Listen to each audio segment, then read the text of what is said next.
परिषद निवडणुकीत महाविकास आघाडी लापता अर्थात बेपत्ता झाल्याचं चित्र पाहायला मिळालेलं आहे। कारण अनेक मतदारसंघात महाविकास आघाडीच्या उमेदवारांनी ऐन वेळेला माघार घेतली आहे। त्यामुळे सत्ताधारी महायुतीच्या उमेदवारांसमोर महाविकास आघाडीचं आव्हान संपुष्टात आलंय। खरं तर विधान परिषद निवडणूक जाहीर झाल्यानंतर महाविकास आघाडीच्या नेत्यांनी मोठे मोठे दावे केले, तसंच सत्ताधाऱ्यांसमोर आव्हान उभं करणार असल्याचं सांगितलेलं होतं। पण उमेदवारी अर्ज माघारीच्या दिवशी मवियाच्या आव्हानाला सुरुंग लागला। अनेक ठिकाणी मवियाच्या अधिकृत उमेदवारांनी अर्ज मागे घेतलाय। त्यामुळे सत्ताधारी महायुतीच्या उमेदवारांचा मार्ग एक प्रकारे सुकर झालाय।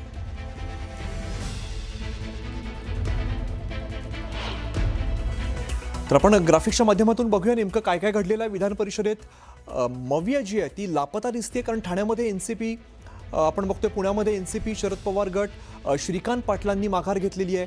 ऐन वेळेला मवियाच्या उमेदवारांनी माघार घेतली आहे। नाशकामध्ये जर बघायचं झालं तर शिवसेना उभाटाने उमेदवार दिलेलाच नाहीये। तर इकडे रायगडहून शिवसेना उभाटाच्या मानेंनी माघार घेतलेली आहे। विधान परिषदेत मवियाचे जे उमेदवार होते त्यांचं काय झालं आपण बघतो। अहिल्यानगरमध्ये मवियाने उमेदवार दिलेला नाहीये।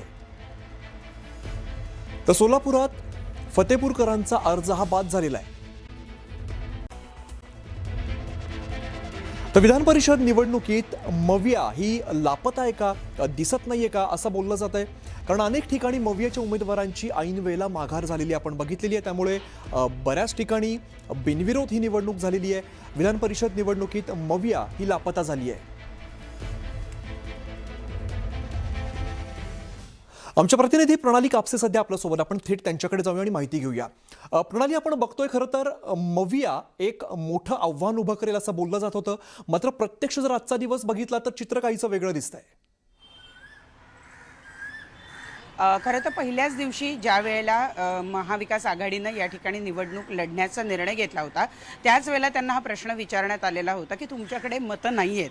अनेक महानगरपालिकामध्ये, स्थानिक स्वराज्य संस्थांमध्ये काँग्रेस जी आहे त्यांची, काँग्रेस किंवा महाविकास आघाडीची जी मतं आहे ती अगदी हाताच्या बोटावर मोजण्या इतपत आहे। मग असं असताना तुम्ही निवडणूक का लढत आहात? तर त्यावेळेला त्यांनी असं सांगितलेलं होतं की निवडणूक जिंकणं महत्त्वाचं नाही आहे, तर निवडणूक लढणं महत्त्वाचं आहे। महायुती शासनाचा प्रयत्न हा आहे की सातत्यानं ते सगळ्या निवडणुका बिनविरोध कशा होतील हे बघत असतात आणि त्यामुळे आम्हाला या निवडणुका लढवायच्या आहे। पण प्रत्यक्षात मात्र जेव्हा आज आपण पाहतोय तेव्हा अनेक ठिकाणी महाविकास आघाडीनं जे उमेदवार दिले होते ते उमेदवार सुद्धा फुटलेले आहेत, त्यांनी सुद्धा माघार घेतलेली आहे आणि त्यामुळे बऱ्याच ठिकाणी महायुतीचे उमेदवार जे आहे त्या ठिकाणी आपल्याला निवडणूक बिनविरोध होताना दिसते। जसं आपण बघितलं तर रायगडमध्ये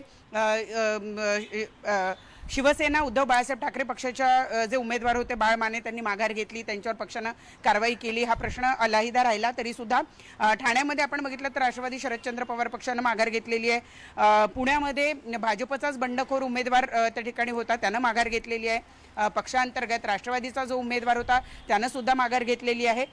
त्यामुळे पुण्याची निवडणूक सुद्धा आता बिनविरोध होतीये।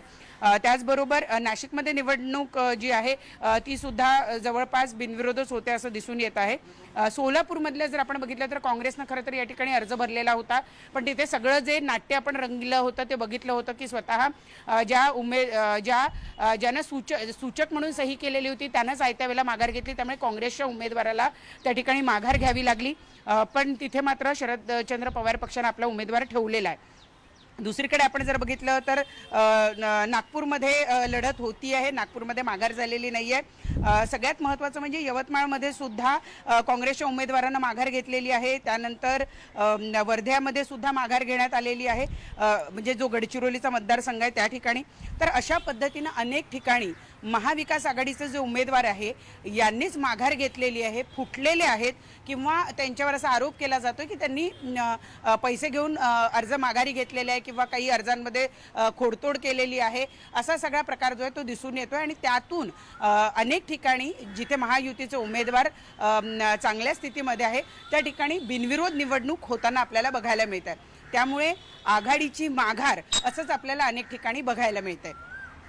बरोबर, महाविकास आघाडीच्या अनेक ठिकाणी माघार बघायला मिळते। धन्यवाद या सगळ्या सविस्तर माहितीसाठी।